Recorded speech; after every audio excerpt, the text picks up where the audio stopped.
Nuli omuyimbi nga Azawi, mulabanga omuyimbi owa export, mulabanga omuyimbi aliwo okulinnya kw'ebyo ebibegabega abantu nga Jose Chameleon, Eddie Kenzo, Red and Weasel bye baali bateekawo olutindo lwe baali bazimba okufulumya music wa Uganda. Mulabanga omuyimbi oyo ayina okubeera nga ayongerayo music wa Uganda okugenda mu nsi z'ebweru. Bwe ntunuulira album kuliko collaborations ez'ebweru ndowooza 2-3 okutwaliza awamu. Kuliko eya Conscience. What I really think about Conscience. Export TV to the world. Bannange. I don't even know where to start on this. Azawi yatadde album bagita Sankofa. Eriko ennyimba 16 na intro. Album eyo yagitadde ku nga 9, which is a Monday. I mean, that's the first mistake. Companies zonna ezikola music zebayita DSPs, digital streaming platforms, be it Spotify, YouTube, Apple Music, n'ebirala. Culture yaabwe ya kurefreshinga music buli Friday. Ukiraba?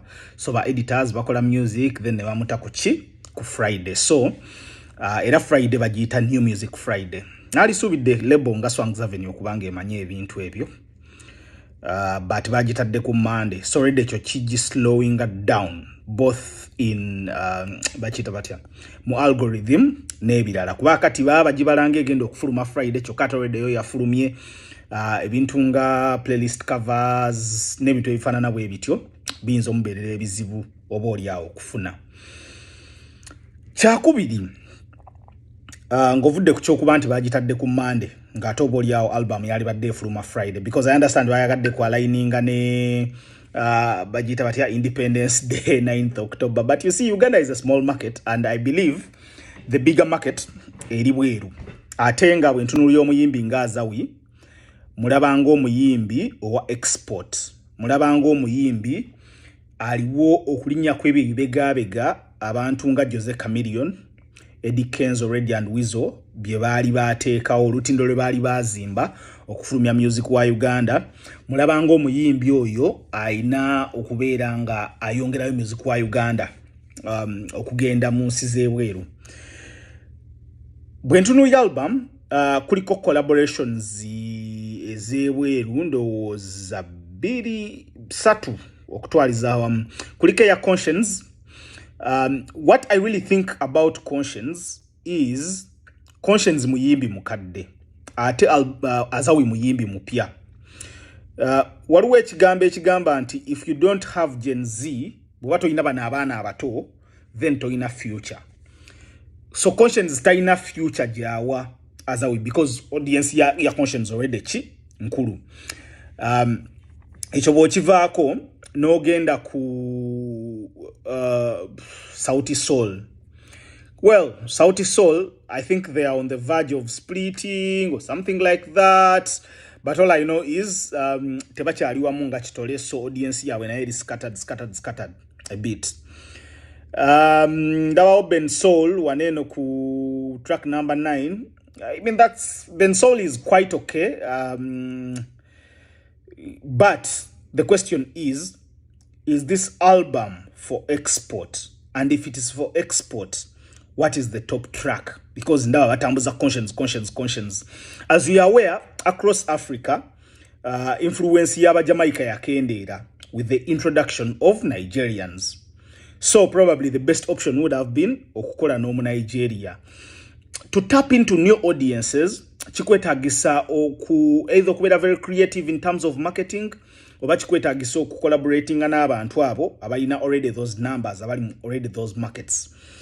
Biggest markets mu Africa, kuliko South Africa, kuliko Nigeria, kuliko Kenya, probably Ghana, n'ensi endala eziri awo bwezityo. So I would have preferred to see collaborations coming in from such markets.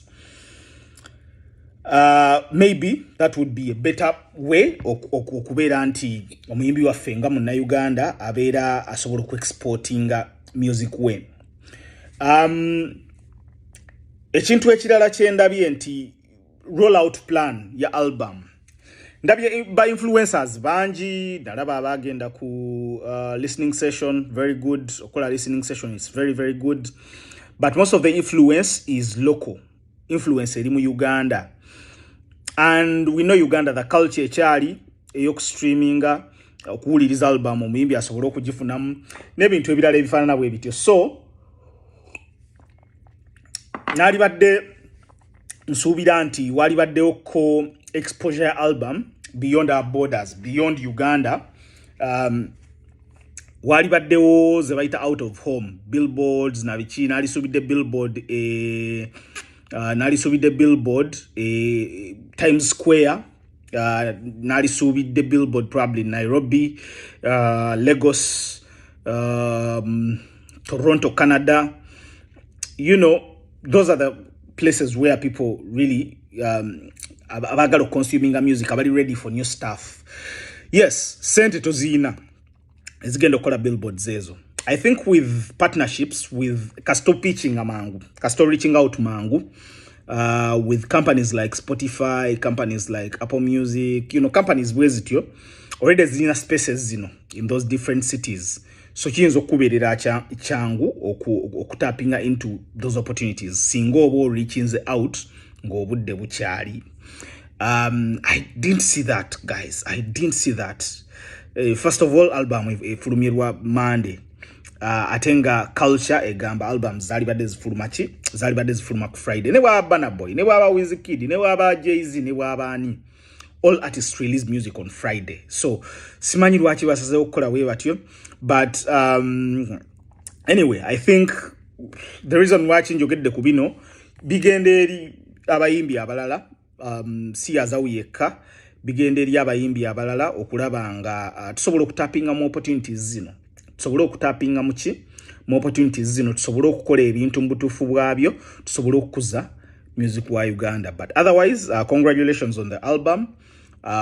Let's see how it performs. Probably bajja kumproving wrong, but for me those are my 2 cents around her new album Sankofa. Go out, listen to it, and let me know what's your best song. Export TV to the world.